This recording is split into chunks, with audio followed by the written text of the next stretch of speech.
Naitwa Patricia Albert Nsangi, ni mhudumu wa mortuary.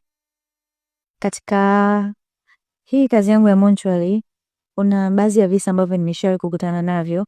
Ni visa ambavyo vingi, lakini nitavielezea vichache. Ni visa ambavyo, ina kisa ambacho cha mtoto ambacho ni kisa ambacho hakitokuja kuniisha kwenye akili yangu. Ni kisa ambacho ninacho na kitaendelea kuwepo. Ni kisa cha mtoto ambaye ni mtoto aliyekuwa anaishi na bibi yake. Akawa amepelekwa shule ya boarding, lakini baada ya likizo babake alimhitaji kwenda nyumbani aende akakae likizo. Lakini alipofika wakagundua mtoto kwamba kwenye nguo yake kuna choo, lakini hawakutaka kumpeleka hospitali moja kwa moja. Baba alijichukulia maamuzi mkononi na kuanza kumwadhibu. Alimwadhibu sana. Yaani alimwadhibu mpaka dakika ya mwisho mtoto anakuja kufariki. Mtoto analetwa pale kwetu, tunakuja kumchunguza, tunagundua kwamba hajawahi kufanywa kile kitendo, kwamba ni mtoto tu ambaye alikuwa hawezi kujisafisha mwenyewe vizuri. Lakini unakuta tayari ameshafariki na baba tayari anakuja kujijutia ameshaua mtoto. Kisa kingine ilikuwa ni kisa cha ni binti ambaye alikuwa anaishi na mvulana, yani ni boyfriend aliyekuwa hatambuliki nyumbani.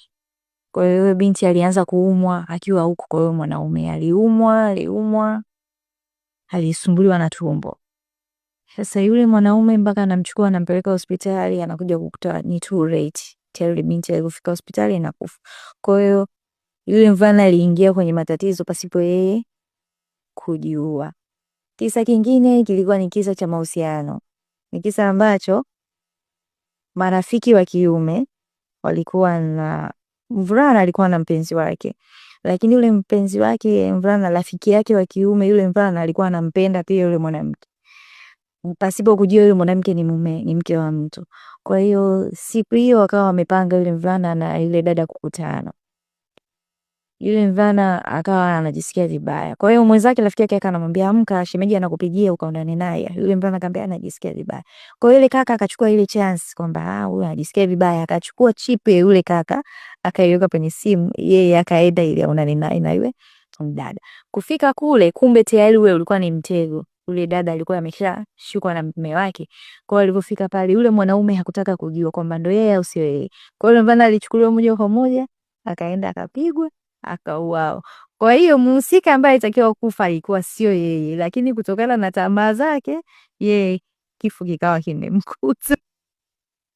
Kwa hiyo ni visa vingi ambavyo, yani ni vingi, nikikaa nivielezee ni vingi, lakini ni visa ambavyo kwenye historia yangu ya kazi yangu ya mortuary ni visa ambavyo kila siku ninaviona na ninavisikia. Ni visa ambavyo vinaumiza. Yani ukiangalia situation ya visa hivyo vinavyotokea unaweza ukasema kwa nini vimetokea, lakini kwa sababu tayari Mungu alishapanga kile kitu kimtokee, inakuwa tayari kimeshatokea.